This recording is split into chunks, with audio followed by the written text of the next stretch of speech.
Tu não precisa te especializar em algo especificamente, porque tu corre o risco de não enxergar todo o resto. O que tu precisa é saber se comunicar para que as pessoas façam o que tu acredita que é o certo. O meu maior medo na minha vida sempre foi ganhar bem. Sempre foi. Como funcionário. Hoje, 98% de todas as pessoas que trabalham comigo eram meus estagiários. E eu sempre me preocupei em formar pessoas. Não existe exército de um homem só.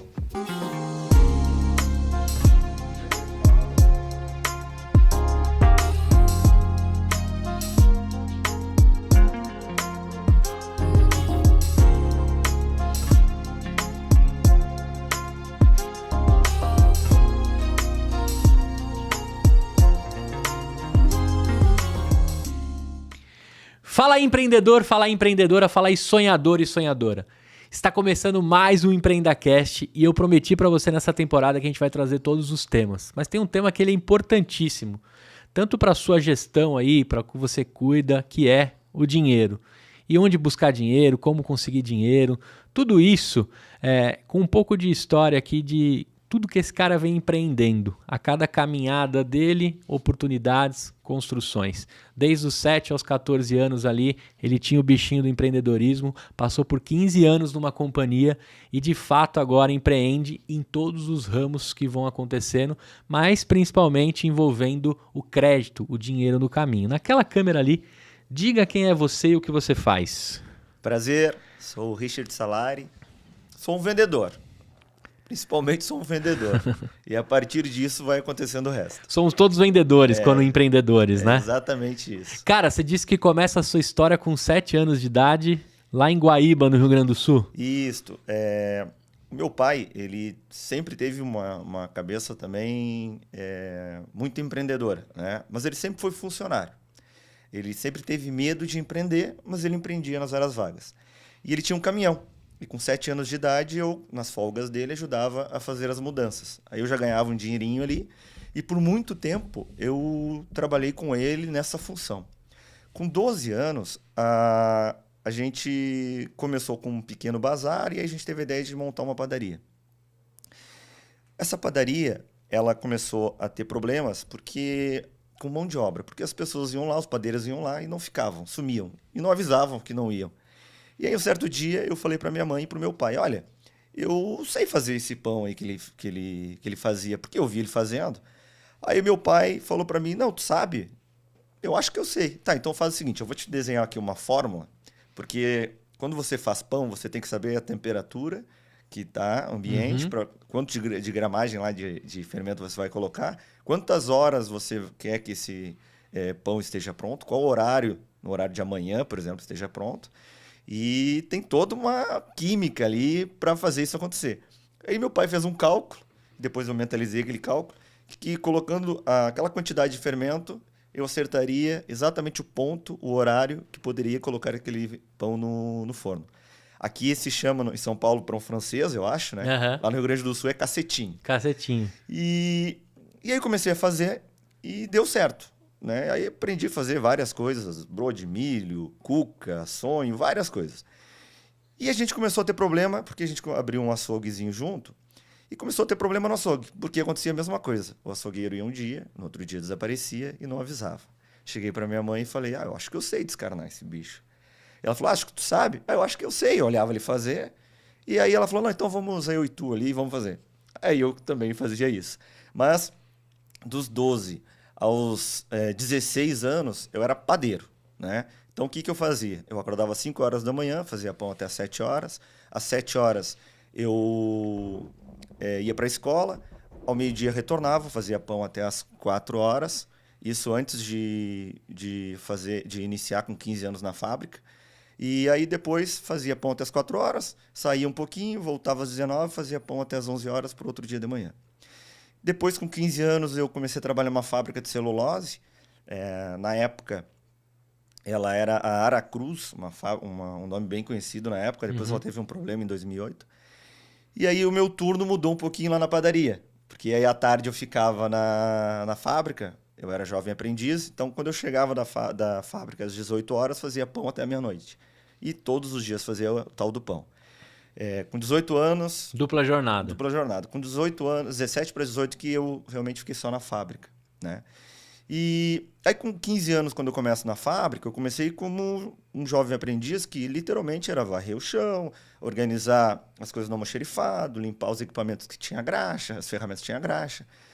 E eu sempre gostei de saber das coisas. Então eu perguntava, como é que é isso? Como que é aquilo? Aí comecei a trabalhar de auxiliar administrativo e eu fui galgando promoções. E quando eu tinha lá meus 15, 16 anos, eu estava com dúvida do que eu faria. Aí conversando com meu pai tinha 7ª série, mas ele era de uma inteligência. Ele pegou e falou para mim assim, Richard, tu não precisa te especializar em algo especificamente, porque tu corre o risco de não enxergar todo o resto. O que tu precisa é saber se comunicar para que as pessoas façam o que tu acredita que é o certo, que é o correto para atingir o resultado. Aí eu pensei, bom, então eu tenho que fazer psicologia. Porque o maior desafio que a gente tem no mundo empresarial são as pessoas. Sim. E quando eu comecei a fazer psicologia, realmente ninguém entendia. Eu fui motivo de chacota das pessoas. Porque eu trabalhava dentro de uma fábrica, todo mundo ou era especializado na área de manutenção, ou era engenheiro de produção, alguma coisa do tipo. Controle logístico. Ninguém entendia psicologia. Tu vai tratar aqui, é um hospício, tu vai tratar com louco. Mas eu sempre falava, não, eu estou fazendo psicologia para lidar com pessoas. E foi isso que eu fiz. Depois eu fiz outras especializações, eu fiz MBA em gestão executiva na FGV, fiz especialização na URGS de análise organizacional, depois eu fiz na La Salle também uma pós-graduação em lideranças políticas e corporativas, as coisas foram acontecendo. Mas na fábrica eu comecei a galgar promoções e com 24 para 25 anos eu me tornei coordenador e me tornei coordenador geral de 65% de todas as operações dessa fábrica. E nesse momento essa fábrica ela se torna a maior fábrica de celulose do mundo. Ela sofreu uma ampliação gigantesca lá. Mas eu era terceirizado, eu não era oficial da fábrica, né? Era um prestador de serviço, mas que cuidava de 65% de todas as operações que aconteciam dentro daquele ecossistema. Uhum. Tanto de lá a gente chama de mato, da floresta, tanto lá da floresta como toda a parte dentro da fábrica, até carros leves, guindastes, plataformas elevatórias, abastecimento de picadores, estocagem, resíduos industriais, limpeza industrial, era gigante o escopo.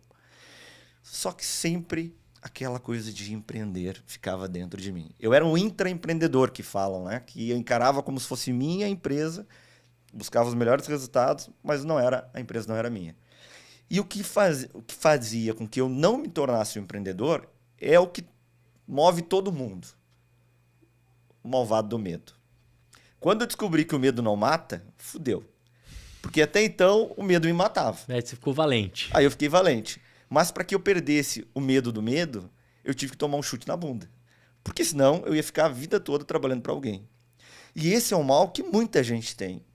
E não é um defeito. É que todo o sistema é construído para fazer com que você seja uma mão de obra.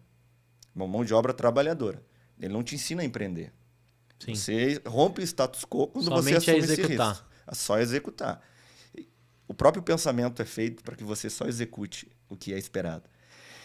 E aí eu comecei a ganhar muito contrato e a empresa que eu trabalhava, ela entendeu que tinha que trazer uma pessoa mais velha, porque eu era um menino com 24, 25 anos, né, para passar mais confiança para o cliente e tal. E aí eu sempre falava para essa pessoa mais velha que veio como um cargo acima do meu, eu falava, olha, eu quero aprender com você. E ele não entendia isso, ele ficava incomodado porque eu ganhava muito contrato. E nessa época eu desenvolvi refluxo, várias psicossomatizações eu tive, porque... Teve princípio de um burnout ou não? Não tanto assim, mas ficava muito ansioso porque acontecia muitas sabotagens, né? A gente fazia combinações de uma reunião com os diretores da fábrica e junto com esse meu superior. Ele me colocava na linha de frente, falava o que eu tinha que falar, eu chegava lá no dia, falava exatamente o que ele pediu. Quando eu terminava de falar, ele entrava e falava, não é isso que tu tá falando aqui, tu é muito novo, tu não entende, vou explicar o que é. E puf, caraca. eu comprava peças para os equipamentos, E aí precisava do aceite dele no SAP, lá no SAP. E aí eu conversava com ele, fez o aceite? Não, já vou fazer, fiz. Ele nunca fazia, ele excluía os pedidos que eu fazia para que no dia que tivesse que fazer manutenção as peças não estivessem lá. E aquilo foi me corroendo por dentro. Com 29 para 30 anos, era umas 7 horas da noite, eu estava trabalhando. E aí vem chegando um carro assim perto do meu escritório, e aí desce um colaborador que trabalhava diretamente com ele e falou: Richard, o fulano quer falar contigo lá no escritório dele. Aí eu falei: não, beleza, eu já vou lá, eu só estou resolvendo uma situação aqui, mas eu já vou lá. Não, ele quer que tu fale, ele quer que tu vá lá agora. Tá, eu vou lá com o meu carro. Não, vai no meu. Eu olhei para ele, já tinha um clima muito ruim. É para ir no teu carro. Beleza, esse aqui é meu note. Na minha sala tinha um cofre. Tá aqui a chave e a senha do cofre. Vamos lá. Cheguei na frente dele. Ele não conseguia falar. Ele só me olhou, tinha um papel em cima da mesa. Aí ele começou a querer discursar. Eu falei: não precisa discursar. Tu vai me demitir? Vai ou não vai? Eu vou. Rapaz, só me dá o que eu tenho que assinar e acabou. Deu. Tá me demitindo, tá me demitindo. Me demitiu. Cheguei em casa, mandei uma mensagem para o diretor-geral dessa empresa, que é a maior empresa de logística da América Latina. Mandei uma mensagem de agradecimento para ele, porque ele que havia me contratado. E aí ele me ligou: não, amanhã você volta. Porque não fui eu que te demiti. Foi o fulano lá que te demitiu. Ele não tem nada que ver. Eu não te demiti. Eu falei: não, mas eu respeito a hierarquia. Ele me demitiu. Para mim, o meu mundo acabou naquele momento que ele me demitiu. Porque eu só vivia, respirava e comia por aquela fábrica. Era a minha honra que estava ali, né? E aí eu falei para ele: olha, ele me demitiu, eu não retorno. E o mais interessante é que no domingo, eu fui demitido na quinta, no domingo eu estava fazendo um trabalho para o MBA que eu estava fazendo e apareceu uma publicação no site do Banco BMG. Torne-se um banco sem ser um banco. Adquira uma franchise do Banco BMG. Tem um grande autor que eu gosto muito, que é Nietzsche, que ele fala sobre encontros. Quando algo te impacta verdadeiramente, ele gera um encontro que é uma dobra na tua vida. Vira a página do teu livro. Aquilo me tocou de tal forma, mas tão forte, que eu terminei o que eu estava fazendo, sentei no sofá e eu não pensava mais em nada. Liberou uma dopamina, eu tive um insight que eu não era mais o mesmo Richard. Aquele encontro mudou o Richard. Aquele Richard passado tinha morrido.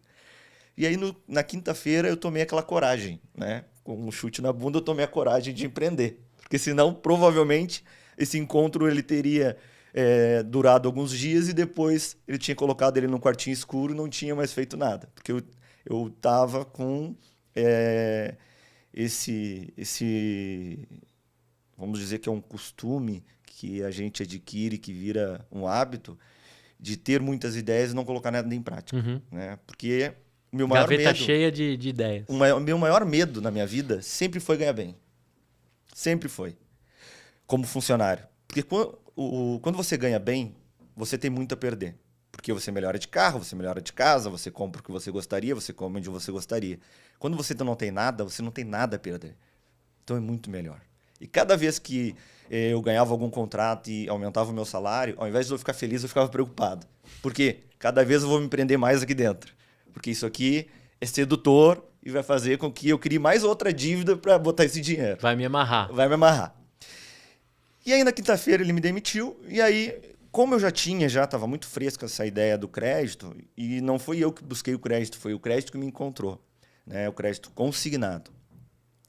Eu comecei a ir em todos os bancos, em todas as promotoras que eu achei no Google, para tentar vender esse tal de crédito. Até porque eu não fazia nem ideia do que era, nunca tinha ouvido falar. Zero. Mas quando a gente tem persistência e foco, qualquer coisa a gente aprende. Sim. E aí eu comecei a ir em vários lugares, todo mundo falava que impossível, não tem como.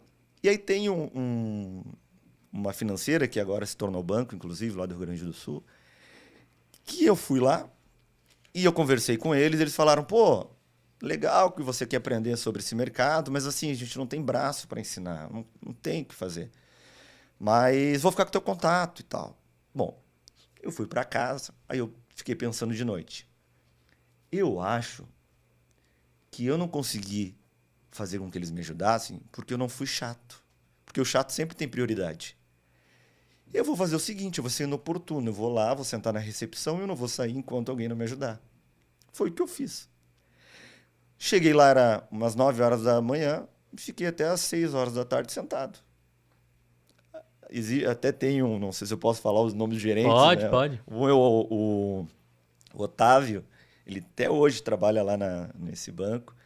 Ele abriu a porta, nunca me esqueço, e falou para mim, cara, tu não vai embora? Aí eu olhei para ele e falei, tu nasceu gerente comercial ou tu te tornou gerente comercial? Tu quer fazer parte da minha história? Me ajuda? Tu vai estar no meu livro. E aí ele falou, cara, adoraria, ele deu uma risada. Mas assim, eu vou te passar um contato de um cara, pode ser que esse cara pode te ajudar. Obviamente, antes de passar o contato, ou posteriormente, ele já avisou o cara, vai te ligar um chato aí. O cara não atendia nunca. Aí ele não atendeu, e aí eu pensei, bom, então eu vou fazer uma carta de amor para esse cara. Aí eu mandei uma mensagem, um textão no WhatsApp, falando, cara, tu vai fazer parte da minha história, eu quero que a gente veio para esse mundo para impactar as pessoas, eu preciso que tu me impacte, eu preciso que tu me ajude. O cara não respondeu. No outro dia eu liguei de novo, ele mandou uma mensagem no WhatsApp. Pô, li tua mensagem, legal, mas assim, eu não tenho como te ajudar, mas eu vou passar um contato de um cara, talvez esse cara pode te ajudar. Aí eu liguei para essa pessoa atendeu na hora. Aí ele falou bem assim para mim, pô, cara, o mundo nasceu para todos, vem aqui tomar um mate comigo, porque lá a gente toma muito chimarrão, né? Uhum. Vem aqui tomar um mate comigo, cara, que vamos conversar. E eu falei, posso ir amanhã? Pode. Fui lá, fui com a Camila, inclusive. A Camila ficou no carro me esperando. Eu cheguei lá, eu sou muito transparente, muito sincero, porque eu acho que a única coisa que vale no homem é a palavra, né? Quando a gente perde a palavra, a gente perdeu tudo. Uhum. Eu cheguei para ele, para o André, e sou agradecido até hoje, porque foi ele que me abriu as portas. Falei, André, era uma cidade de Viamão, que ficava um pouco distante da minha cidade de Guaíba. André, eu quero aprender esse negócio. Eu me proponho a trabalhar 30 dias de graça aqui para você, mas eu vou ser um concorrente seu. Eu quero aprender, posso até no começo produzir contigo, mas eu vou tocar minha vida solo depois. Ele falou, não tem problema. Pode ficar aí, pode aprender. Eu fiquei uma semana. Na sexta-feira, quando estava indo embora, abracei eles, agradeci por tudo. E a responsável operacional era a filha dele. Aí a filha dele falou, olha, Richard, só não me esquece de me mandar as tuas certificações bancárias para que a gente consiga os logins nos bancos para você poder digitar os empréstimos. Aí eu olhei para ela, certificação bancária? E ela, sim, sem certificação tu não consegue trabalhar. E eu, tá, mas como é que faz? Ou tu faz o curso de 1 ano, ou tu faz a prova. Eu vou fazer a prova. E aí, cheguei em casa na sexta, já procurei, me inscrevi para a prova, fiz na segunda. Aconteceu ainda que me ligaram para fazer uma prova oral, passei, dei uma estudadinha, passei, e aí eu começo literalmente em cima da minha cama, ligando para as pessoas. No colchão. No colchão, vendendo crédito consignado para aposentado. Que, diga de passagem, é o crédito mais barato que existe no mercado. O grande problema é a educação financeira. As pessoas não têm educação financeira. Hoje, o crédito consignado para aposentado, a taxa está 1,66. É muito baixo. Se eu ou você, a gente for no banco agora buscar um crédito pessoal, está na casa de 8%, 12%. A taxa rotativa de um cartão de crédito está em 438% ao ano. É muito alto. Então, o crédito consignado, ele realmente é o crédito mais barato, né? E além do crédito consignado para aposentado, a gente faz para servidor municipal, estadual, federal, Forças Armadas, a antecipação do FGTS.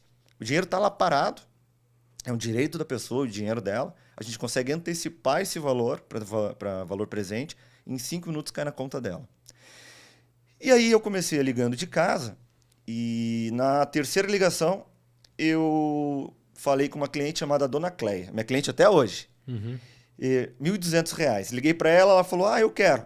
Aí ela falou, só que eu fico em Porto Alegre. Não tem problema, eu vou até aí. Na época era contrato físico ainda. Fui até lá, fiz o contrato para ela, meu primeiro cliente. Não, agora eu vou ficar milionário com isso aqui. Liguei para 400 pessoas, não fiz absolutamente nada. Não consegui nada. Só que eu sempre tinha em mente, não é um negócio que é ruim. É alguma estratégia, é o meu comportamento que está errado. Fazia uns 15 dias que eu estava trabalhando. Era 3 horas da tarde. Na minha casa tem uma parede preta, que eu tinha desenhado toda a trajetória da minha empresa. Toca a campainha da minha casa. 3 horas da tarde, eu olho. Quem é? Era o Cadu. O Cadu era um menininho que, quando eu estava lá na fábrica, eu precisei de um auxiliar administrativo que ficasse coladinho em mim ali para me ajudar nos relatórios, nos KPIs que eu fazia. Uhum.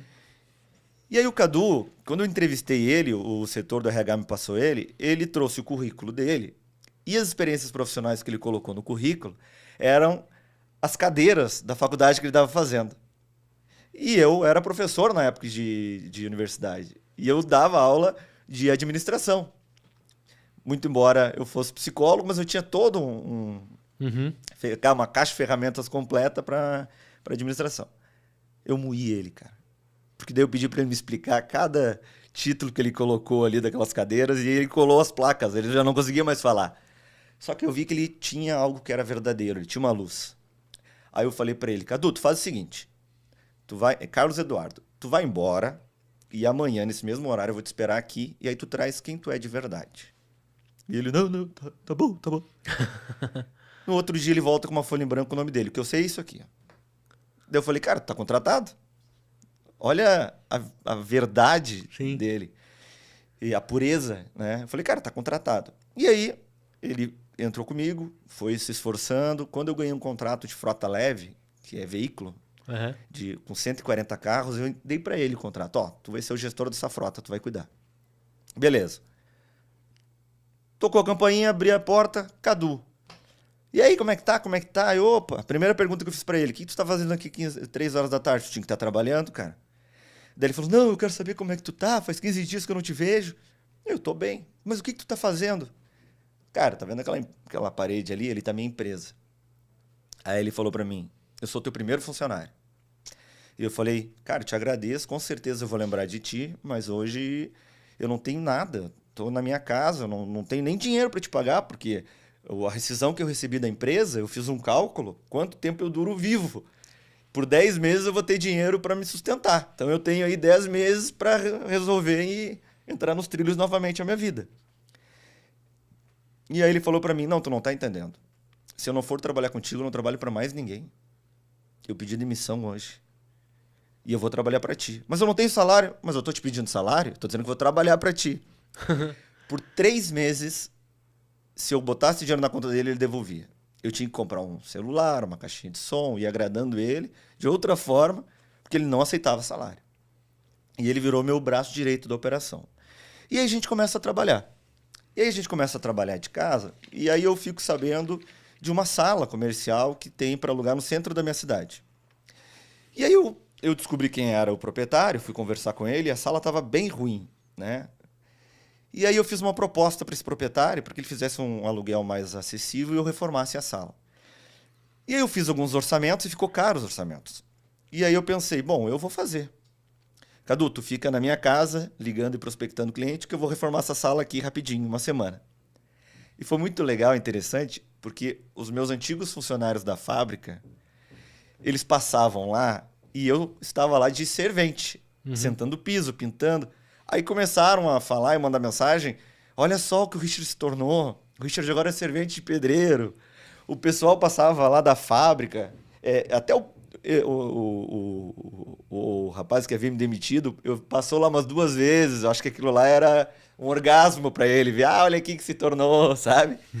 E aí, reformei a sala. Que fim levou, né? Eu tava certo. E aí, eu comecei a panfletar na rua e o Cadu ficava dentro da lojinha. E aí um dia eu tô panfletando e aí eu olho para lá no Rio Grande do Sul tem lotéricas que são do Banrisul, que é um banco lá do estado. Que é igual a Caixa, só que é um mini banco. Ele faz todas as operações que um banco faz do Banrisul, que são os barripontos. Aí eu tava olhando aquele barriponto, uma fila enorme. Aí eu pensei, cara, eu tô aqui desesperado para tentar conseguir um cliente e levar para dentro da minha loja. Eu tenho que comprar aquele barriponto. E aí eu comecei a ligar para um, ligar para outro, descobri quem era o dono daquele barriponto, que é meu amigo até hoje, pessoal, o Ivani. Aí cheguei pro Ivani e falei, tu quer fazer parte da minha história? Tu vai estar dentro do meu livro. Aí eu comecei a falar para ele. E ele falou, olha, depois de tudo que tu me falou, não tem mais como aquilo lá ser meu. Só que é o seguinte, eu quero tanto. Aí eu falei para ele, não tem problema, eu pago. Só não tenho dinheiro, mas eu pago. Aí ele falou, não, mas então como é que tu quer fazer? Eu vou pagar trabalhando. Tu me vende e eu vou te pagar. E ele, não, assim eu não faço. Não, mas confia em mim. Ele, não, então deixa eu pensar. Passou uns 20 dias, ele me ligou. Vem aqui pra gente conversar. Aí ele falou assim, eu vou apostar em ti. Tu me dá tanto por mês e tá tudo certo. E eu, não, tá fechado. E eu comprei aquele barra-ponto, mas comprei muito mais caro do que valia, mas muito mais. 4 vezes mais, 5 vezes mais do que valia. Só que, o que eu tinha em mente? Eu não sou ninguém. O nome da minha empresa não é ninguém, ainda no mercado. Ali tem um logo do Banrisul. O gaúcho é barrista. Se ele olhar lá que a Rizoma ela é uma parceira do Banrisul, eu vou estar muito mais validado no mercado. Então eu comprei naquele momento a marca. Sim. Eu não comprei o negócio dele. Comprou acesso. Acesso, né? E aí botei lá bonitinho, Barra-ponto do Banrisul, Rizoma. Rizoma, que é o meu grupo, o grupo Rizoma, quando eu tinha 15 anos de idade, eu estava lendo um livro de Guattari Deleuze, que são 2 filósofos da diferença. Rizoma vem da botânica. Mas no livro, rizoma não tem fim. Ela só vai se expandindo, preenchendo os vazios e ganhando espaço. Então, o rizoma é isso, é adaptação. Vai se adaptando aos vazios e ganhando espaço. Preenchendo. E aí, quando eu tiver uma empresa, vai ser esse nome. E aí foi o nome que eu coloquei, Rizoma. Começamos a trabalhar. E aí eu percebi que tinha uma demanda para abrir um call center. E eu não tinha espaço. Aí o que eu fiz? Eu dividi a minha salinha de crédito para colocar umas mesinhas de call center e não sobrou espaço para mim. Aí o que eu fiz? Eu peguei o banheiro, coloquei uma mesa móvel, que eu entrava para dentro do banheiro, baixava a mesa, botava meu computador e ficava trabalhando ali. E era muito engraçado. O pessoal tinha que ir no banheiro, me dava um grito, eu saía do banheiro, fechava a mesa, entrava o pessoal. E aí um dia a gente conseguiu ter um resultado bem interessante, vendendo crédito para o servidor do Estado, que o dono do banco foi lá, o filho do dono. Que nesse negócio de crédito, todo mundo é muito próximo. Assim. Hoje, eles já estão num padrão que já estão mais inacessíveis, né? Uhum. Mas na época... Aí eu não vi ele chegando, aí quando ele chegou próximo, bateram na porta, eu abri, eu olhei, aí ele me olhou e deu uma risada, assim. E aí, quando a gente começou a tomar um café, ele falou, pô, tá explicado, cara, tu tá dentro da tua operação. É por isso que as coisas estão acontecendo. E eu falei, olha, eu sempre fiz tudo com muita verdade. E tudo que eu aprendi na fábrica por 15 anos é o que eu tento implementar dentro do meu negócio. E eu acredito que eu demorei 15 anos para empreender, mas quando eu saí da fábrica, pronto, a gente nunca está na vida. Mas eu estava, de certa forma, muito maduro para negócio. Porque eu já era um executivo, já estava acostumado a lidar com grandes contratos, grandes responsabilidades. Então, para alavancar o meu negócio, era algo que já era habitual para mim. E aí eu comecei a trabalhar com call center, só que eu comecei a ficar incomodado que eu ia demorar muito tempo para tracionar. E foi aí que eu tive a ideia... O call center, ele fazia o quê? Ele fazia ligação ativa direto, ligando, oferecendo dinheiro para as pessoas. Tá. Né? E aí eu tive a ideia, bom, eu preciso de mais vendedores. Como que eu posso fazer isso? Como eu sempre tive um viés da educação, sempre gostei de estudar, e fui professor, eu pensei, bom, eu vou ensinar essas pessoas. Né? E porque eu acredito que o dinheiro é troféu. Né? Muitas pessoas falam isso e falam que não se importam com dinheiro, mas ficam focadas 100% no dinheiro. O dinheiro é troféu, ele vai acontecer naturalmente quando a gente está fazendo as coisas bem feitas. O que a gente tem que se preocupar é em deixar um legado. Quando a gente deixa um legado, a gente vai ficar vivo pro resto da vida. Sim. Né? A gente vai morrer, mas vai continuar vivo. E o que me movimenta é realmente deixar um legado para as pessoas. E aí eu comecei a perceber, poxa, tem tanta gente que passa dificuldade, tem tanta gente que precisa de ajuda. Mas ao invés de dar o peixe, por que a gente não ensina elas a pescar? Vou dar a vara. E aí o que eu fiz? Eu criei um curso gratuito, sem pegadinha o curso, gratuito, para transformar as pessoas em correspondentes bancários. E no final do curso, eu convidava essas pessoas para venderem crédito para a gente dentro da nossa plataforma. É aí que nasce a nossa promotora de crédito. Porque a gente começou a cadastrar licenciados do Brasil todo, formava esses licenciados para vender crédito. Como eles não tinham conhecimento técnico, eles colocavam dentro da nossa plataforma e a gente finalizava a venda com o cliente final.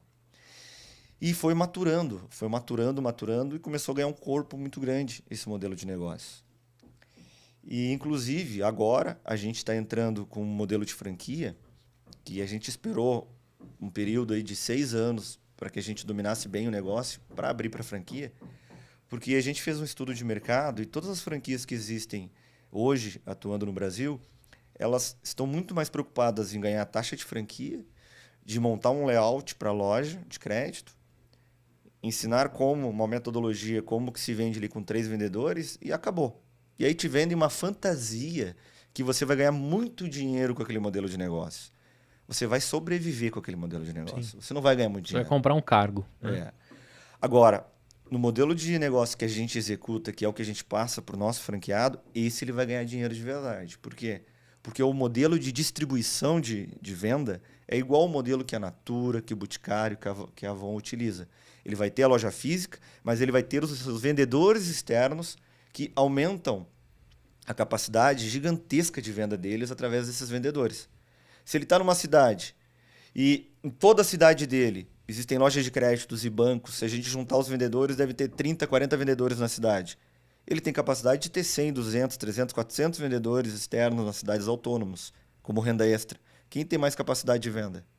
Ele ou aquela outra loja de crédito ou o próprio banco?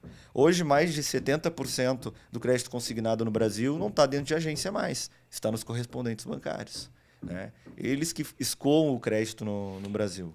Qual que é o perfil desse cara que pode ser um franqueado seu? É para uma renda extra? É para um trabalho principal? Tem muita gente que inicia como renda extra e depois se transforma num trabalho principal. Por quê? O que a gente vende na nossa vida é o tempo.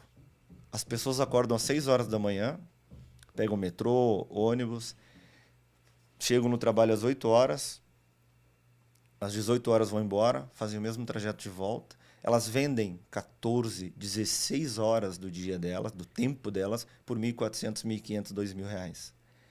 No nosso modelo de negócio, se ela se dedicar um pouquinho, ela faz os mesmos R$ 1.400, R$ 1.500, R$ 2.000 na semana. Se ela quer ganhar mais dinheiro, depende única e exclusivamente da dedicação dela. Certo. E eu preciso do quê? De um telefone e um computador? Um telefone e um computador. Apenas isso. E aí a gente começou a trabalhar com isso. Hoje a gente tem 58 mil licenciados no Brasil. 10 mil são correspondentes bancários. E nasce, naquele momento, quando a gente percebeu que muitas pessoas tinham dificuldade de entender o negócio, nasce um outro negócio que a gente tem, que é o Marketplace, que é a Lucre Mais.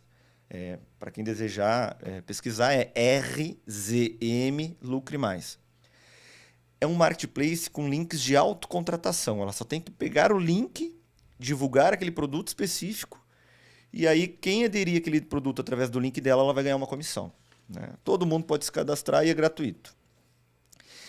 Aí, em meados de 2021, a gente estava em plena pandemia e eu recebo um e-mail do Banco Pan. O Banco Pan ele estava em processo de venda para o BTG Pactual e ele precisava aumentar a carteira de clientes.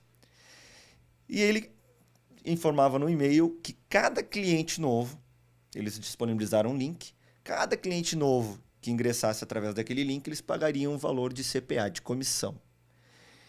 E aí eu olhei aquilo e pensei, rapaz, está vindo uma onda agora muito forte desse marketing de influência através de influenciadores. Sim.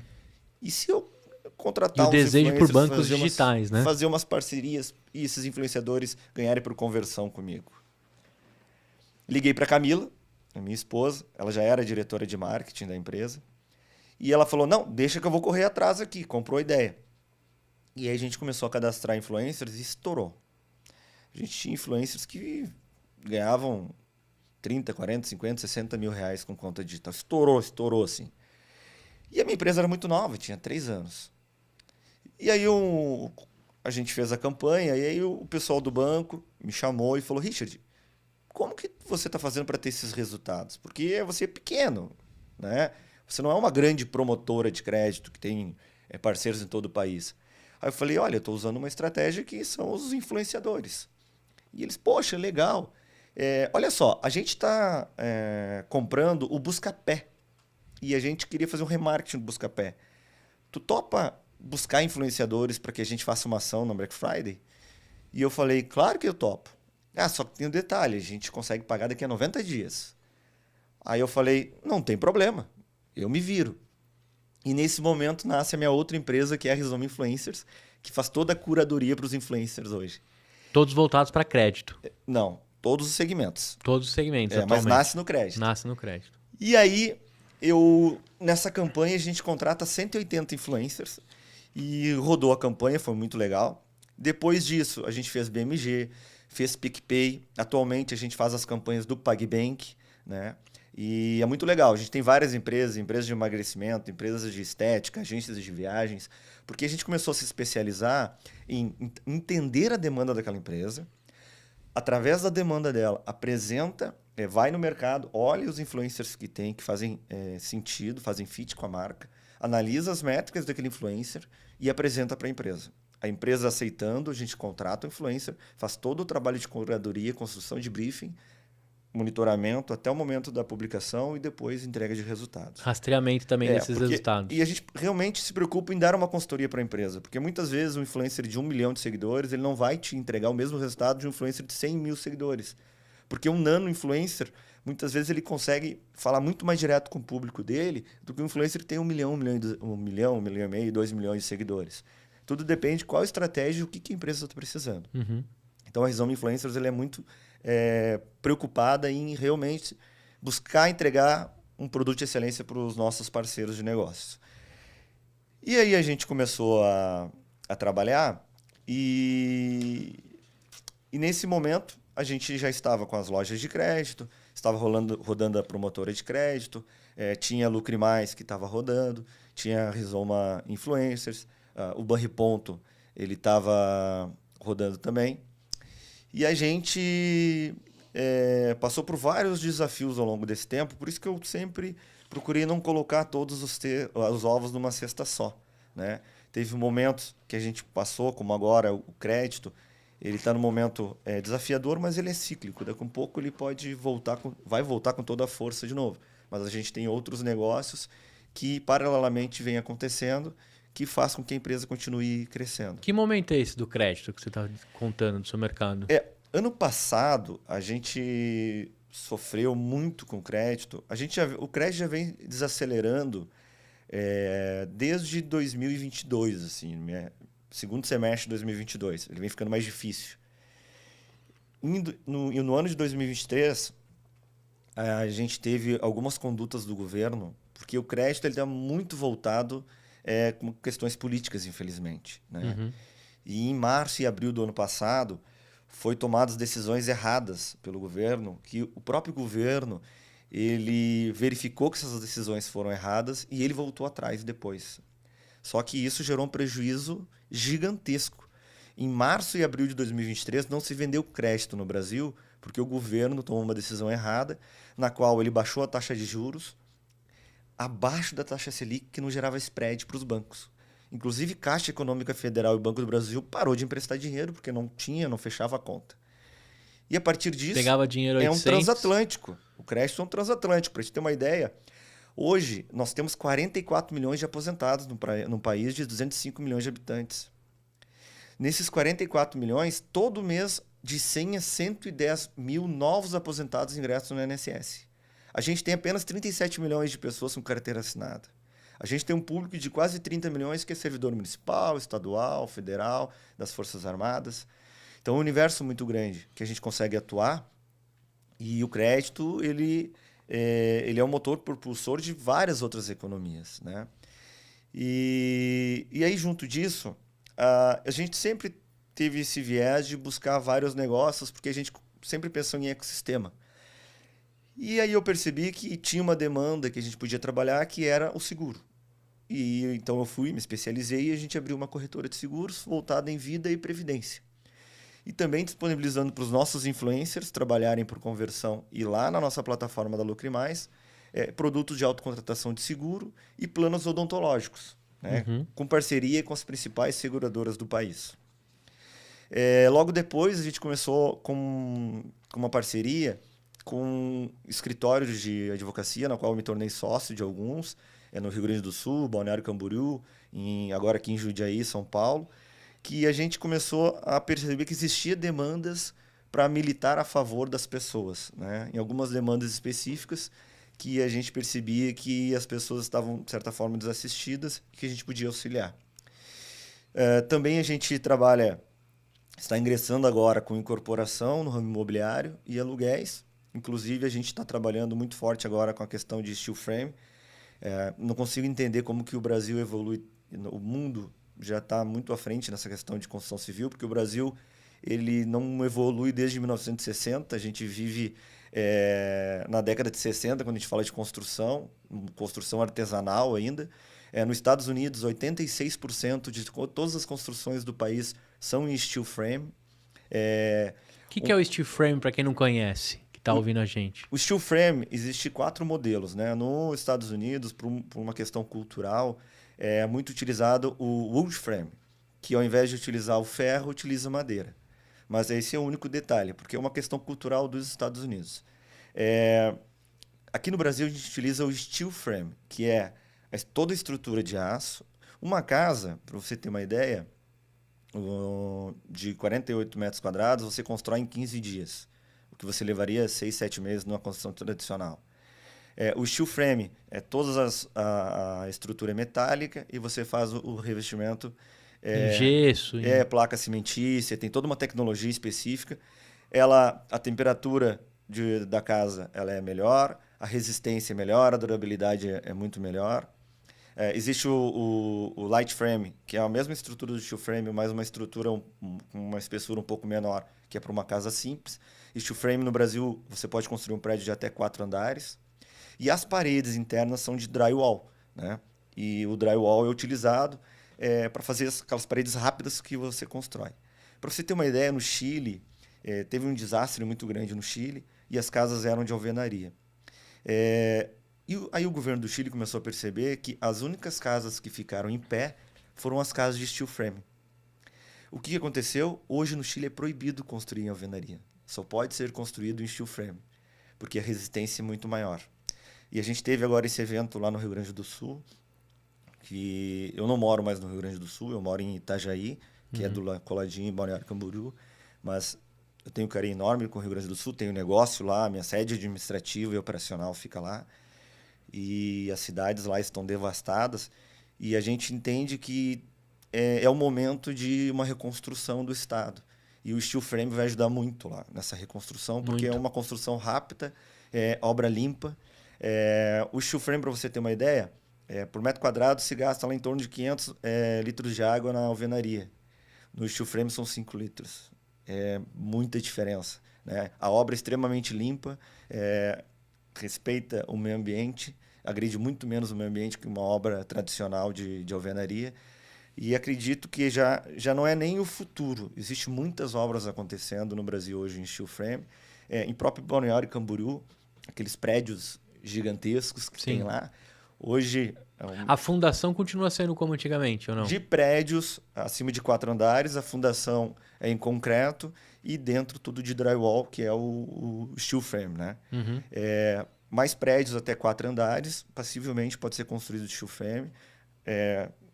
A durabilidade a Gerdau superior. Continua vendendo vergalhão, então. Continua vendendo vergalhão, isso aí. É exatamente isso.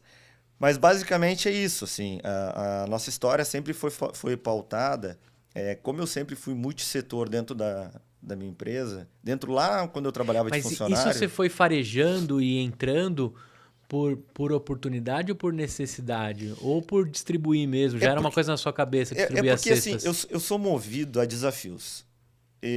Eu vou perdendo, eu não vou perdendo o tesão pelo negócio, mas eu vou perdendo o tesão quando não aparece nada novo para que eu possa explorar.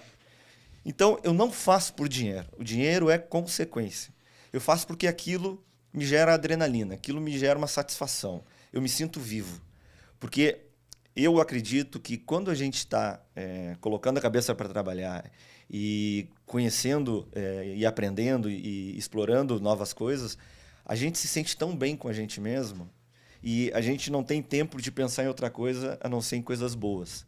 Então, o universo é isso, o universo é expansão. A gente tem que estar sempre se expandindo também. Sim.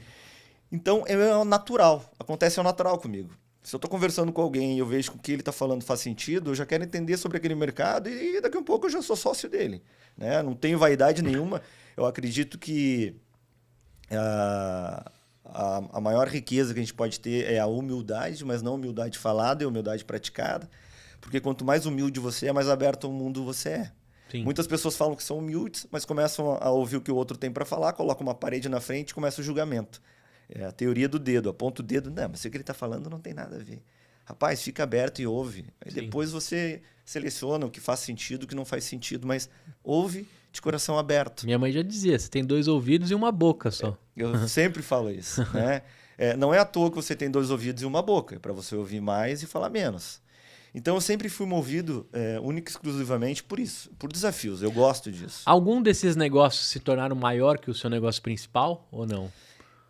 Sim, né? Por quê? Porque o mercado de crédito ele é bem sazonal, né? É time. A gente consegue ter uma constância, mas tem momentos que ele cresce muito, muito, muito, a distribuição de crédito. Tem momentos que... Por isso que eu criei várias estratégias para sempre me manter no topo. Uhum. Porque lá na lojinha de crédito você fica exclusivo, único exclusivo do cliente que está entrando na sua loja ou o cliente que você está prospectando por telefone. E como a gente vive hoje, o mercado de crédito continua sendo um ótimo negócio, é um bom negócio, mas o mercado de influência ele é um mercado que ele só tende a crescer. Maravilhoso. Né? Ano que vem, entende-se que vai aumentar mais de 48% esse mercado de influência. E o mercado de influência ele é descomunal. A gente já fez campanhas que a gente colocou a campanha a rodar e em menos de 3 horas teve que tirar a campanha do ar. Teve que pedir para o influencer tirar porque a empresa não conseguia atender a quantidade de demanda que aparecia para ele. Porque o marketing de influência acontece de tal forma que, pensa comigo, a pessoa pode ter 100 mil seguidores. Só que ela fala com 100 mil seguidores que são do nicho dela, são do mercado que especificamente aquela empresa precisa. Sim. E aí quando ela fala e 1% acha interessante, a gente está falando de 1.000 pessoas. Imagina 1.000 pessoas entrando em contato com aquela empresa. Quanto que você gastaria de tráfego pago para atingir 1.000 leads? Sim. Então, de certa forma, é até mais barato do que um próprio tráfego pago. E você consegue fazer segmentado, uma estratégia muito mais direcionada do que as mídias tradicionais. Né? E a nossa securitizadora, não sei se eu falei, mas no meio do caminho nasce uma securitizadora também, que a gente faz adiantamento de recebíveis, e a gente colocou a securitizadora dentro da Rizoma Influencers também. Por quê? Porque muitas vezes as agências elas precisam contratar um influencer para alguma marca, e essa marca ela tem um orçamento que ele é trimestral, é semestral. Indústrias automobilísticas mesmo é semestral. Ou seja, o influencer tem que publicar hoje para receber daqui a 6 meses. Ele não quer, ele não faz isso. Então, o que a gente faz? A gente antecipa o valor do influencer para essa agência e aí a gente faz um cálculo de valor para o valor presente e antecipa esse valor e recebe lá da empresa que contratou a agência daqui a 6 meses. Né? E essa é uma demanda que a gente percebe que as agências têm muito. Sim. Porque muitas vezes o cliente ele tem um orçamento para pagar daqui a 30 dias, 45 dias. Eu já desisti do negócio por 60 e 90 já.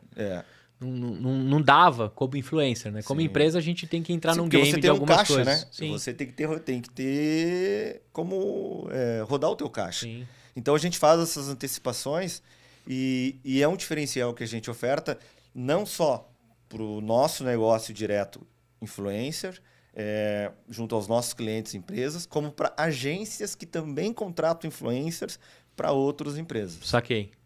Então, hoje, quem tem uma agência de micro, nano e influencers, ou uma produtora que está fazendo alguma ação, a galera pode contar com o Grupo Rizoma para uma antecipação e fazer com que esses influencers rodem e recebam um pouco mais na entrega. Exatamente. Né? Existe já algumas agências aqui de São Paulo, grandes agências, que a gente é parceiro de negócios. A gente contrata influencers deles, a gente antecipa negócios para eles também. E nasceu a Rizoma Pay também no meio desse caminho. Que é a securitizadora. É a securitizadora. Isso, que a gente faz adiantamento de recebíveis, né? A Perfeito. empresa presta serviço para uma indústria e aí ela já tem um pedido de compra, só que ela vai faturar daqui a 45 dias. A gente antecipa o valor para ela.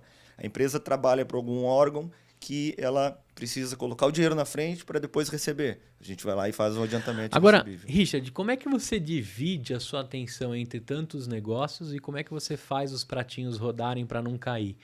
Porque você precisa colocar o chapéu de CEO do grupo. Sim. E aí você tem que acreditar em outras pessoas que estão tocando ali. Como é que você faz para manter tudo isso rodando? Então, eu tenho uma estratégia que eu sempre tive muito cristalizado na minha cabeça, que é mais custoso, mas vale mais a pena você pegar um carvão e ir lapidando esse carvão até se transformar num diamante, do que você pegar um diamante que está riscado e quebrado. Porque muitas das vezes você vai tentar polir aquele diamante, só que ele já está tão carregado com experiências que ele vai olhar para você, não, mas eu já trabalho há 15 anos fazendo Mas isso. sempre foi assim. Sempre foi assim. Não menosprezando essas pessoas, mas a pessoa precisa ter uma capacidade muito grande de resiliência e de humildade para ouvir o que você está falando e, poxa, acho que isso que ele está falando faz sentido. Hoje, 98% de todas as pessoas que trabalham comigo eram meus estagiários. E eu sempre me preocupei em formar pessoas. Não existe exército de um homem só. Não existe. Eu não preciso e eu não posso ser o melhor do meu setor de áreas de talentos. Eu preciso que alguém seja melhor que eu na área de talentos. Eu não tenho que ser a pessoa que saiba tudo da área operacional de crédito. Porque se eu tiver que ser a pessoa que sei tudo na área operacional de crédito, eu estou ralado. Eu preciso de alguém que saiba mais do que eu dessa área. Então eu busco sempre fomentar e desafiar o tempo todo o meu time para que eles sejam melhores do que eu. Eu tenho que ser apenas o mentor. Richard, olha só, estou com uma dúvida aqui, olha só, o que a gente faz nesse momento aqui? Bom, eu vou lá e direciono. Óbvio que eu faço uma gestão observada, todo mundo que entra dentro da empresa eu converso, eu quero saber quem é, mas eu dou total autonomia para eles decidirem. E assim eu fui formando os meus líderes. Então hoje eu tenho os líderes por setores de empresa. A Rizoma Influencer, a Camila, que é a minha esposa, ela toca praticamente 100%. Eu só entro na parte financeira, quando tem que calcular e dar preço. Mas o restante, ela que toca 100% as operações, junto com o time, ela tem um time dela. Legal. E o Cadu hoje, ele é o meu braço direito, então ele circula em todas as empresas junto comigo. Legal, o Mas Cadu continua firme e forte contigo. Isso, e a gente tem líderes que foram criados e desenvolvidos dentro da nossa empresa para cada setor. Agora, nessa construção, a gente sabe que o maior ativo, você deixou isso bem claro, são as pessoas. Mas para rodar tanta coisa, a gente também precisa de processos. O quanto estamos falando de pessoas e processos nos seus negócios ali? Sim. Então, a gente busca automatizar muitas coisas. Porque quando você depende, as pessoas são maravilhosas, mas quando você depende única e exclusivamente das pessoas para que as coisas aconteçam, pode ter alguns erros no meio do caminho, lentidão. As pessoas muitas vezes elas acham que o que elas estão entregando é 100%, mas o 100% dela é um copo meio cheio. E às vezes elas podem entregar muito mais e a gente não consegue metrificar isso, e para ela acha que está fazendo 100% do que poderia entregar. Então a gente cria muitos processos dentro da empresa automatizados, né? A gente tem sistema para tudo, a gente monitora tudo via sistema. Todos os pontos na qual a gente consegue automatizar, tirar a mão humana de uma atualização de contrato, tudo a gente busca organizar. A gente tem muito bem desenhado todo os subprocessos de cada demanda que a gente tem dentro da empresa, né? Então, basicamente, a gente busca trabalhar com um ritmo ordenado. É como se o produto ele entrasse na linha de produção e a gente sabe como que ele vai sair lá na ponta. Uhum. Agora, nessas construções assim, de tudo que você vem se envolvendo, o que você destaca assim, que é um diferencial que você sempre usa da sua, como se fosse o cinturão do Batman, né? Para não dizer uma caixa de ferramentas, o cinturão do Batman ali. O que você pega com mais regularidade em todas as frentes que você abre? Assim? O que você tira do seu cinturão como Richard para usar em todas essas empresas? Eu tenho uma palavra que eu sempre falo com o meu pessoal, que é o seguinte: verdade. Tu tá fazendo de verdade ou tu tá fazendo de conta que tu tá fazendo? Porque a gente muitas vezes passa a vida toda não fazendo nada de verdade. Ah, eu vou estudar. Aí eu pego o livro, leio 2 páginas e Capa fecho e o livro. contra capa e tchau. Nunca mais olho para aquele livro. Não, agora eu vou mudar a minha vida. Agora eu vou sair do emprego, esse emprego novo, eu vou... Uma semana ela tá motivada, depois não consegue ter constância. Então, tudo que eu faço, eu tenho 2 comportamentos que eu sempre deixo muito cristalino, que é a verdade e a transparência. A verdade dói uma vez só. Então, tu tem que ser transparente no que tu tá fazendo. Seja transparente, tem que ter palavra. Papel aceita tudo. Você depois chega na frente do juiz, o juiz interpreta do jeito que ele bem entende e acabou. Então, você tem que ter palavra. Sim. E o que você vai fazer, faça como fosse seu. Porque muitas pessoas têm um pensamento totalmente ao contrário da realidade. E elas pensam, bom, eu não vou dar o meu melhor aqui porque a empresa nem é minha. Não tem nada a ver de você dar o melhor para a empresa. Tem a ver você fazer o melhor para você mesmo. Você não está fazendo o melhor para a empresa, é consequência. Você tem que fazer de verdade o que você faz. Porque se onde você está trabalhando você não está fazendo de verdade, na tua casa tu não está fazendo de verdade e a tua vida também não é de verdade. Então, Praticamente o seu dia não é de verdade também. Não é de verdade.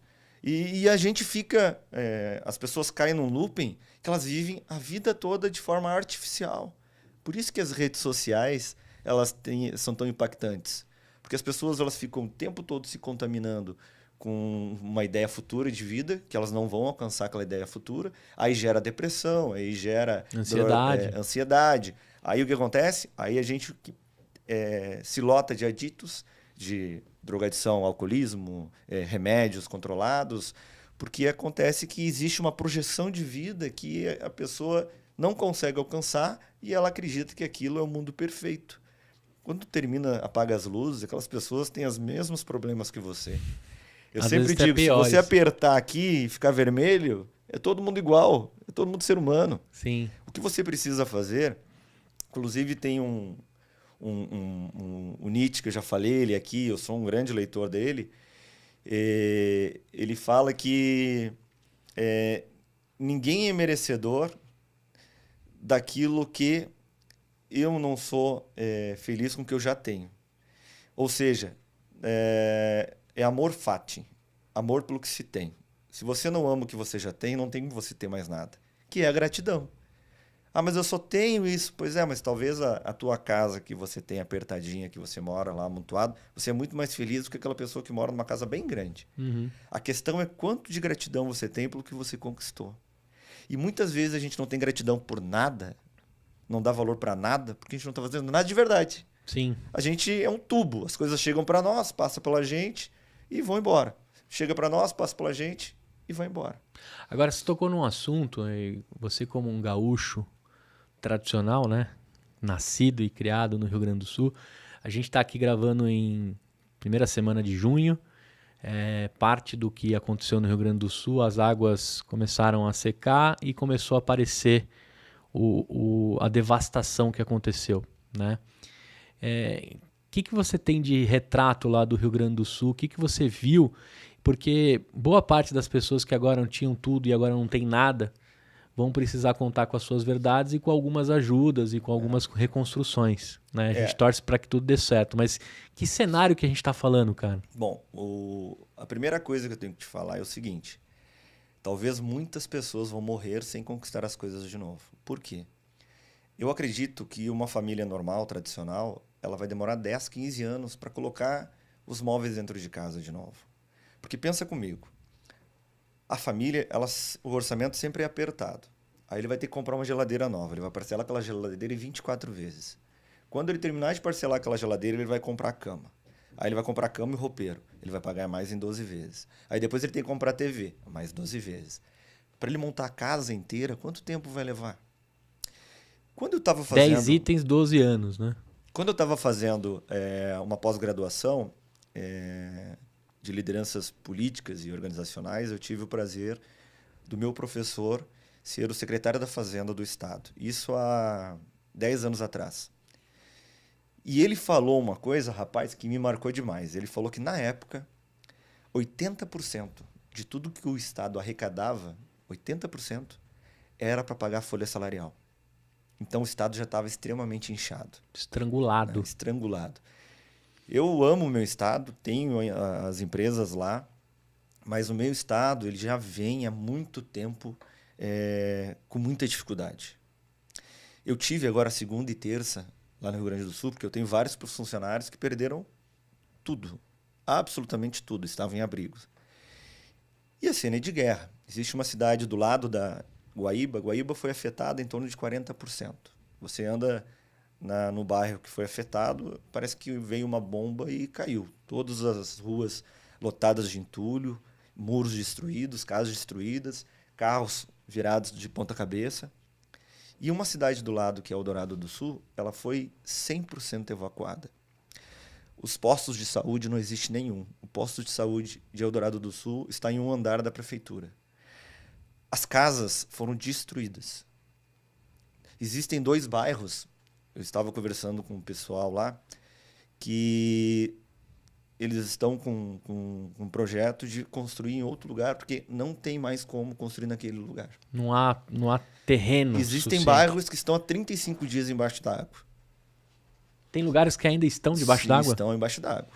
É muito doido falar, porque a gente acompanha muita coisa nas mídias sociais, só que a gente não tem a sensação, a gente não consegue enxergar o que realmente está acontecendo lá. Primeiro de tudo é a energia. Você sente que tem uma energia pesada lá. As pessoas se sentem... o Rio Grande do Sul ele vai precisar ter uma resiliência muito grande, porque as pessoas estão devastadas. A principal destruição não é material. A principal destruição é psicológica. As pessoas estão numa tristeza, numa angústia gigantesca. Quando a gente está motivado, as coisas elas melhoram de um jeito ou de outro. Se a frequência Eu é sempre positiva, digo isso né? na empresa. A empresa só quebra quando o funcionário não está mais interessado com a empresa, não está engajado na empresa. Enquanto tiver funcionário acreditando na missão da empresa, a empresa ela vai passar por vários percalços e ela vai voltar a crescer, ela vai sobreviver. E o que eu percebo lá no Rio Grande do Sul é que o primeiro de tudo são as pessoas. Precisa que nasça dentro delas essa capacidade. E é muito triste, né? Eu tive em Porto Alegre está destruído. A sensação é igual da pandemia, que a gente ia no centro da cidade, não tinha ninguém. Porto Alegre está assim, não tem ninguém. Você usou comigo nos bastidores aqui um paralelo com o Uruguai atualmente, né? Sim. Coisa... A sensação, na verdade, antes mesmo desse desastre lá da enchente no Rio Grande do Sul, a sensação que eu tenho, não menosprezando o estado que eu tanto amo, né? Até porque eu fico triste com isso. Mas toda vez que eu chego em Porto Alegre, a sensação que eu tenho é que eu estou voltando 10, 15 anos para trás. Porque é um centro da cidade sujo, mal organizado, muito empobrecido. E sempre me recordo do Uruguai. Eu não sei quem vai assistir a minha fala aqui, que já esteve no Uruguai, não no Uruguai bonito, que é onde a gente vai visitar, fazer turismo. No Uruguai real, que são... todas as regiões do Uruguai, fora lá Punta del Este e Montevidéu. A sensação que eu tenho no Uruguai é que a gente volta 15, 20 anos para trás, porque é o tiozinho no mercadinho com balcão, e você pede, aponta lá o que você quer, ele vai lá e busca. Na farmácia, a mesma coisa. E no Rio Grande do Sul, eu até levei um sócio meu dessa fábrica de steel frame lá no Rio Grande do Sul para que ele conhecesse, e ele falou para mim, olha, eu entendo que vocês tiveram esse problema com a enchente, mas as cidades aqui são muito velhas, muito mal cuidadas, a sensação que dá é que está parada no tempo.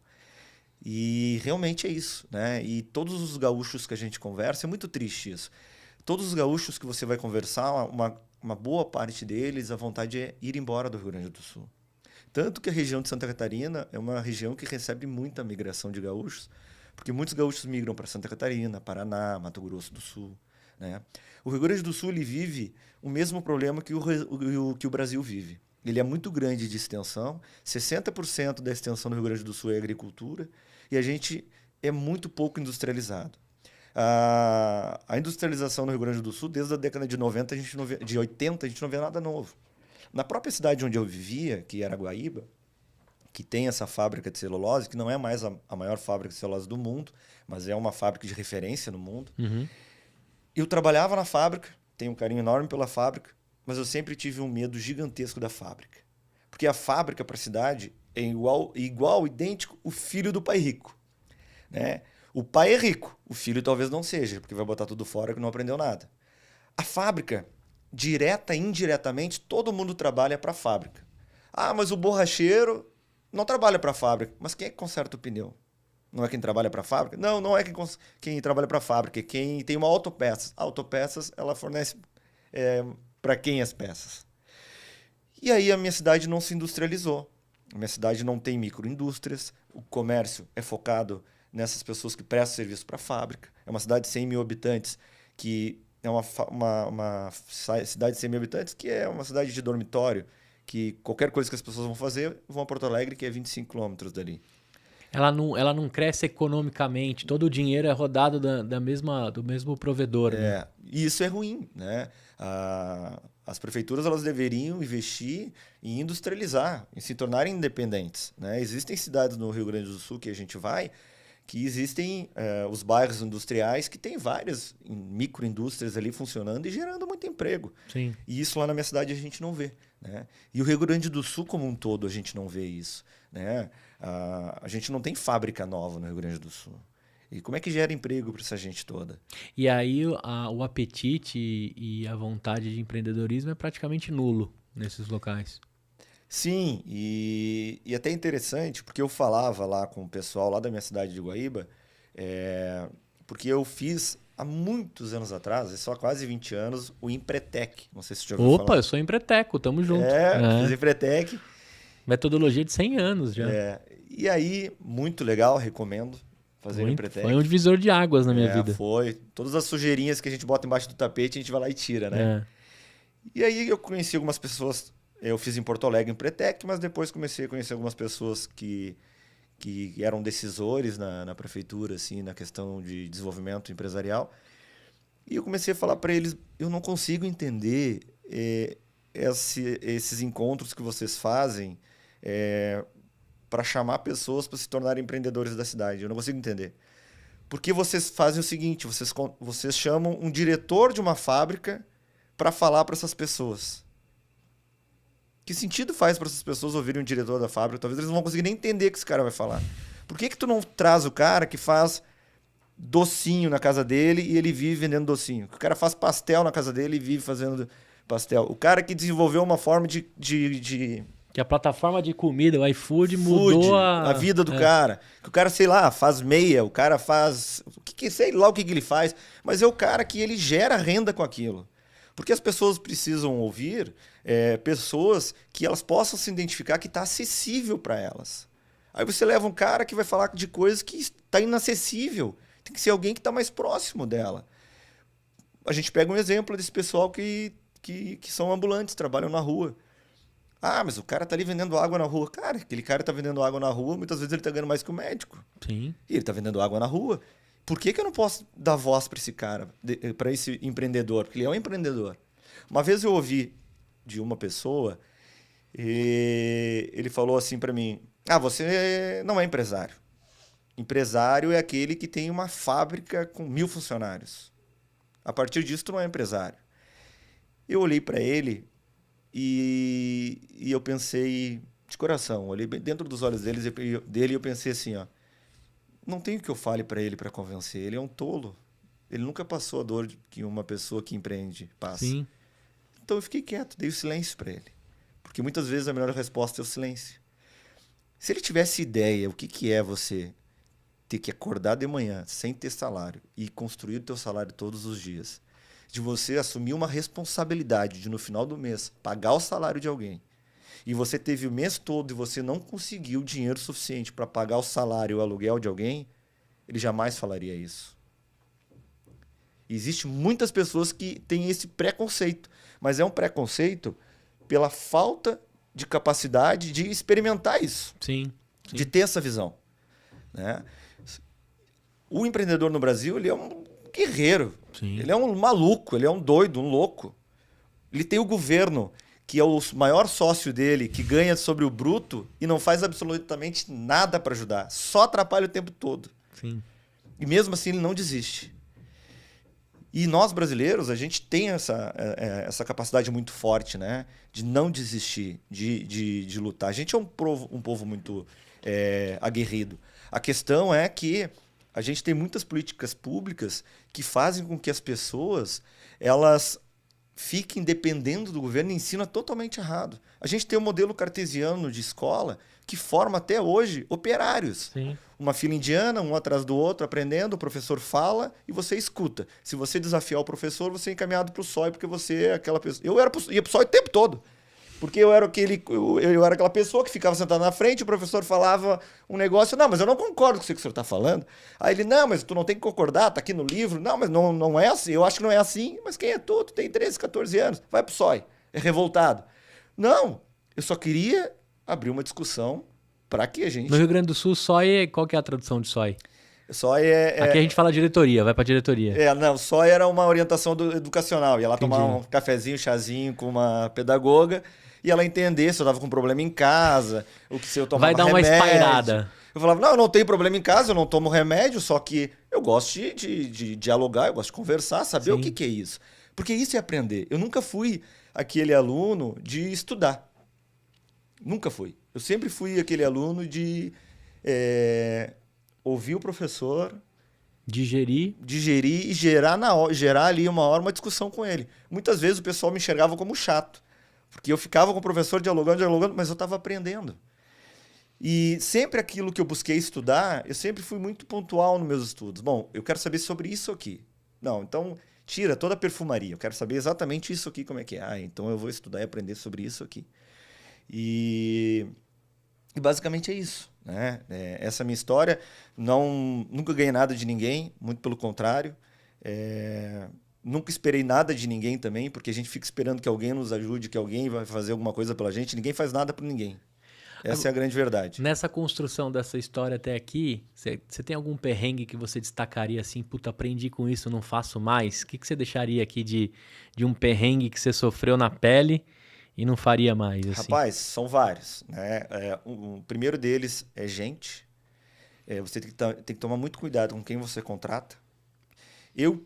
De coração, eu tinha um pensamento comigo que por 15 anos eu consegui fazer, que é não contratar parentes. Porque você não pode contratar ninguém que você não possa demitir. E muitas vezes aquela pessoa que você contrata, você destrói uma relação familiar, porque você tentou ajudar ela. E eu tive essa experiência, né? E não foi legal. E eu acho que muita gente, às vezes, prejudica muito essa empresa fazendo isso. Porque a gente muitas vezes fica alguém dentro da nossa empresa que a gente não tem mais o que fazer com ela, mas ela tem que estar ali que nem um peso morto, né? Pessoas, é um grande desafio. De tanto eu apanhar, eu desenvolvi esse método de formar. Pago o preço, demora muito mais tempo, mas eu formo, porque sai muito mais caro eu contratar alguém que já é de mercado, essa pessoa não se adapta, ela sai. Eu tive todo um custo de admissão, custo operacional, meu tempo de treinamento para treinar. E energia, né? Energia gasta para essa pessoa vir para dentro do negócio. E eu tenho certeza, o maior perrengue que eu tive foi o ano passado, porque o mercado mudou muito e eu não demiti ninguém em nenhum momento, porque eu pensei muito nas pessoas. Sempre pensei, poxa, eles estiveram comigo em vários momentos. Eu vou segurar porque mês que vem vai melhorar. E mês que vem não melhorava. Não, mas eu não vou demitir, eu vou segurar mais um pouco.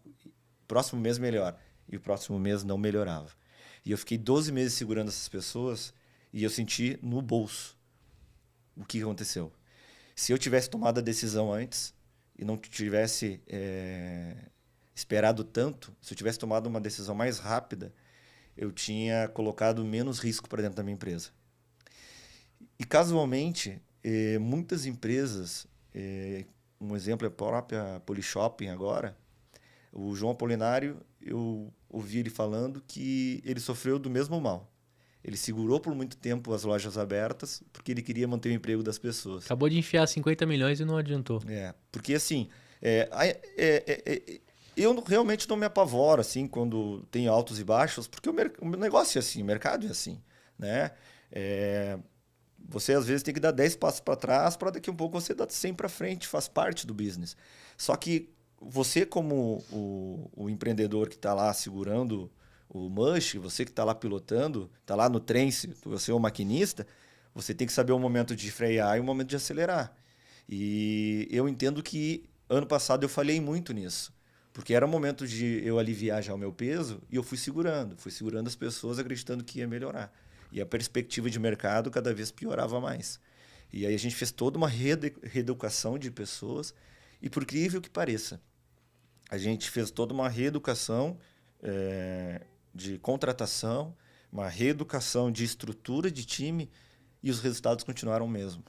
E a gente fez várias demissões e os resultados continuaram os mesmos. Agora, como grupo, né, você tem um reaproveitamento ali de back-office, dessas pessoas que têm... Sim, eu desenvolvi a empresa para trabalhar com um ecossistema, né? Por isso que eu consigo baratear muito as minhas operações. Porque eu consigo organizar as minhas empresas dentro da mesma operação, sem misturar, mas organizar dentro das tecnologias que eu já tenho rodando dentro das minhas operações. Perfeito. Isso te ajuda bastante Sim, a andar demais. um pouco mais leve de parte administrativa Sim. e financeira. Cara, por último aqui, e não menos importante, a gente abre a mochila e eu vou carregar um pouco de Richard comigo. Assim. O que você jogaria na minha mochila? Uma série, um pensamento? Além dos pensadores que você já citou aqui, o que você jogaria na minha mochila para eu carregar um pouquinho de você? Rapaz, eu tenho várias coisas, mas eu te falaria o seguinte. Não adianta se ajoelhar e rezar. Levanta-te e anda. Não adianta tu ficar esperando que alguma coisa vai acontecer na tua vida. Levanta e vai andar, rapaz. Tapinha na bunda, vai fazer acontecer. Porque senão a tua vida nunca vai mudar. A gente tem que colocar um pouquinho de coragem. Muitas vezes a gente lá assiste um filme, assiste uma série, a gente se transforma num monstro. Um leão. Um leão nos nossos pensamentos. A gente vai dormir e esquece de tudo. A capacidade motriz da mudança é a ação. Sim. Movimento. 1% de ação vale mais do que 1 tonelada de teoria. Ah, mas eu tenho um monte de curso. Não serve pra porra nenhuma se eu não botar em prática. Desculpa, não sei se podia falar. Pode. O podcast é seu, cara. Fugiu aqui o que eu estava falando. Não adianta você ter a teoria, né? 1 tonelada. E não colocar em prática. Porque a verdadeira inteligência, as pessoas confundem muito. Se encher de conteúdo não quer dizer que você seja inteligente. A verdadeira inteligência é a sabedoria. Sim. E a sabedoria é você saber utilizar o que você sabe. E compartilhar. É diferente de inteligência. O que a gente mais conhece é aquele sábio. Se a gente pegar aquele nosso colega da faculdade, aquele nosso colega da escola, o mais inteligente trabalha para alguém. Porque ele não teve sabedoria de trabalhar para ele mesmo, para fazer com que as coisas acontecessem. Sim. Ele teve que alguém direcionar ele. Porque ele não é sábio, ele é inteligente. E da mesma forma que a gente tocou aqui no assunto de você construir um legado, de você continuar vivo mesmo morto, né? Você citou para mim nos bastidores Ayrton Senna, sim, e tantos outros nomes. A gente também entende que quando você constrói, quando você de fato compartilha, você deixa ali o fato de... Vamos pegar os caras que deixaram teorias no mundo também. Eles compartilharam. Exatamente. O cara que inventou a eletricidade, o cara que descobriu, né, sabe que, a física. Todos eles têm teorias e eles compartilharam. Sim. Tu sabe que eu vou mais pro Brasil real, assim. Como a gente trabalha com influencers, a gente percebe... Primeiro o pensamento social, o pensamento da massa, é que eu preciso falar algo que seja interessante para que eu atraia atenção. E aí, muitas vezes, eu quero burocratizar a minha fala porque eu quero parecer que eu estou falando algo lá para a pessoa que é importante. No marketing de influência, a gente percebe que quem mais chama atenção é quem é espontâneo. Sim. Fala errado, fala do seu dia a dia, fala sem medo. Sim. E fala leve. E deixar um legado é exatamente isso. Você mudar um status quo, você mudar um comportamento, é você conseguir ser você mesmo e passar e transparecer aquilo que você acredita. Isso é muito difícil, porque nós, como pessoas, a gente tem vários sabotadores. Ah, mas eu não vou me expor desse jeito. Ah, mas eu não vou fazer isso desse jeito. Aí você acaba não trazendo ao mundo o que você é capaz de fazer. E esses grandes pensadores, os grandes influencers, eles realmente são espontâneos, fazem o que eles acreditam que é certo. Sim. Né? E eu acredito que a vida é isso. A vida não é esse momento que a gente está aqui. A vida é quanto tempo a gente dura na mente das pessoas. Sim. Né? A gente pega Jesus. Jesus está vivo. Sim. Independente da religião. Independente da religião. Ele está vivo. Porque enquanto ele estiver na cabeça de um ser humano, ele está vivo. Sim. Assim como vários ícones que a gente conhece, eles já morreram, mas eles estão vivos na cabeça de alguém, eles continuam vivos. E alguns nem morreram, as pessoas não acreditam que morreram. É bem isso. Deixa eu te perguntar agora, cara, o que a gente pode pensar de futuro aí para o grupo Rizoma? Até porque aqui a gente passou de crédito a marketing de influência até steel frame, né? Sim. A gente teve uma aula aqui e depois convidar o seu sócio também para falar um pouco sobre esse mercado e construção steel frame. O que a gente pode esperar de futuro aí nesse grupo Rizoma? A gente pretende muito amadurecer a securitizadora para se tornar um banco, né? E a gente vai investir cada vez mais no marketing de influências, né? E a Lucre Mais, como é um marketplace, a gente quer transformar no marketplace completo como um hub de todos os nossos negócios, que vai estar dentro da Lucre Mais. Perfeito. Pensa também nos podcasters aí, que são grandes influencers, hein? Tem uma galerinha aqui que passa dia a dia. Cara, quais são as redes? Como é que a galera te encontra? Como é que a galera troca uma ideia com você? Como é que ela procura esses negócios? Qual o melhor caminho? Legal. O Instagram da nossa empresa é Grupo Rizoma OFC. Pode procurar lá. Nós temos o meu Instagram, que é Richard Salari, @RichardSalari. Salário do jeito que fala mesmo, sem nenhuma pegadinha. É o salário sem o O no final. Tá bom. Capitalista até no nome, né? Mas é isso, é o salário normal sem o O no final. Perfeito. E agora, por último, eu queria que você deixasse um recado olhando para aquela câmera lá, para o Theo, para a Chloe, né, para a Camila, para essa galera que construiu família contigo. Deixa uma mensagem aí para o futuro. O Richard de hoje falando com essa galera que vai escutar a gente, como a gente está construindo algo que vai ficar eternizado, né? Em algum servidor, em alguma nuvem. Exatamente. Deixa essa mensagem aí, te hoje, peguei agora. Inclusive, é aniversário da Camila. Aí, que legal. Por trás de todo homem existe uma grande mulher. Talvez eu não fosse nada, eu fosse só um filósofo, se eu não tivesse conhecido a Camila. A Camila é o meu motor propulsor. Perfeito.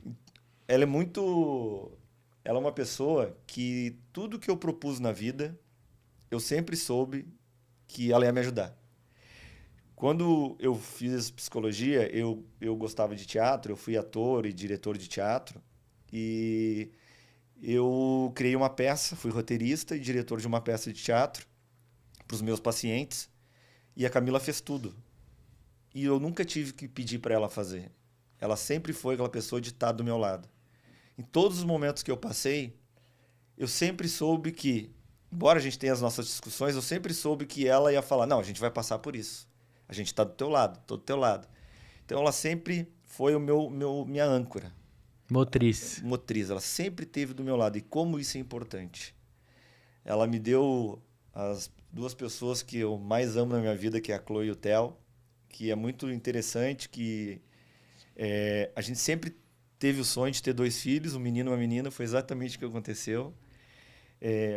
Eu busco todos os dias mostrar para eles, embora eles sejam pequenos, o Theo tem 4, a Chloe tem 2, o modelo que a gente enxerga a vida e como a gente respeita as pessoas, independente quem é a pessoa, e o que a gente veio fazer aqui. E a Camila tem muito disso também, de buscar sempre fazer o melhor, fazer as coisas de verdade. Porque a maior ambição que a gente tem que ter é a ambição de viver, mas viver a nossa história. Com a nossa verdade. Ser coadjuvante da nossa história. Então eu sou muito feliz pela família que eu tenho, eu sou muito sortudo de um dia eu estar parado na beira, lá a gente chama beira, que é na beira da praia, que tinha uns banquinhos. Sou muito feliz de ver a Camila passando. Eu parei, me apresentei. Prazer, eu sou Richard Salari. Tu vai fazer parte do meu livro. E aí ela está comigo aí há 16 anos, sempre junto comigo. A gente já morou em uma casa menor que esse teu estúdio, que a gente podia fazer comida deitado na cama. A gente visitou muita gente por fome, não por amor, nem por saudade. Mas a gente sempre acreditou que era um processo e tem que passar por ele. Muitas pessoas ficam no caminho porque elas não acreditam que tem que passar por isso. Não vem nada do céu, nada é de graça. Tudo é muito lotado, tudo é muito difícil, as coisas são difíceis e a gente tem que entender que as coisas são difíceis, que nem sempre vão dar certo. O verdadeiro campeão não é o que ganha sempre, o verdadeiro campeão é aquele que cai e levanta. Aguenta a porrada. Aguenta a porrada, tem que conseguir dormir com barulho. Quando você resolve ser empreendedor, você vai dormir com barulho todo dia. Quando você resolve ser encarregado, você vai ter que dormir com barulho todo dia, porque as pessoas vão começar a não gostar de você. Quando você resolve ser um líder, um supervisor, um gerente, um coordenador, um diretor, você vai ter que ter claro, límpido como lupus no mercúrio, que vai ter pessoas que não vão gostar de você. E você vai ter que dormir com barulho. Você não pode fazer as coisas tentando agradar alguém. Você tem que fazer as coisas que você acredita que é o certo. Então, basicamente, é isso. Perfeito. E tá sempre comigo, minha parceirona. Eu sou fã dela. Muito bom. Muitas vezes eu digo para ela que tudo que eu faço é por eles e ela não acredita, mas tudo que eu faço é por eles e eu não sou uma pessoa difícil. Na verdade, ela acredita, ela só não verbaliza para você não parar. Né? Eu não sou uma pessoa difícil, mas eu sou uma pessoa que eu nunca estou contente com o que eu estou fazendo. Então eu espero que quem esteja do meu lado também seja inquieto. Perfeito. E aí a pessoa interpreta do jeito que ela bem entender. A galera te encontra nas redes, LinkedIn. Qual o melhor caminho para trocar ideia com o Solari? Salari, perdão. Instagram. Instagram. Esse é o melhor caminho. Esse é o melhor caminho. Perfeito. E tá lá como? Tá, @Richard Salari. Isso aí. @Richard Salari, chama ele lá no direct também para conversar. Aqui embaixo na descrição, todos os links, tudo que a gente conversou aqui, a gente vai colocar para você poder, principalmente a Lucre Mais, para você também conhecer lá, se tornar um correspondente, um franqueado e todos os negócios que o Salari faz. De fato, você vai conseguir acessar por aqui. Eu espero que você tenha gostado desse episódio, assim como eu gostei. Muita informação, multi-empreendedor. A gente sabe aqui que do livro dele a gente não chegou nem na metade, né? Provavelmente ele deve escrever um pouco mais para frente esse livro, porque ele vai construir muita coisa. Agradeço você. Gostou de gravar esse podcast? Eu que agradeço vocês aí pelo convite. Muito obrigado. Estou aberto a sempre poder trazer um pouquinho da minha história, porque... eu sou brasileiro real como todos, né? Nasci numa família pobre e fui conquistando as minhas coisas com muita força de vontade. E eu acredito que todo mundo que tem força de vontade consegue alcançar, pode demorar, mas consegue alcançar o que pretende. Perfeito. De Guaíba para o mundo, né? É isso aí. Eu vejo você no próximo episódio com mais um empreendedor, mais uma empreendedora, contando a sua história, te motivando, construindo, agregando e, de fato, movimentando esse país. A gente já sabe que pela mão dos políticos atuais, independente do seu lado político, não vai rolar. Tá muito difícil, já faz 70, 80, 90 anos, muda, remuda e não rola. É pela mão do brasileiro, do empreendedor, que gera renda, que gera oportunidade, que constrói um país melhor. Vejo você na próxima. Pode dar tchau pra galera naquela câmera. Tchau, pessoal. Abração. Foi um prazer. Até a próxima e tchau!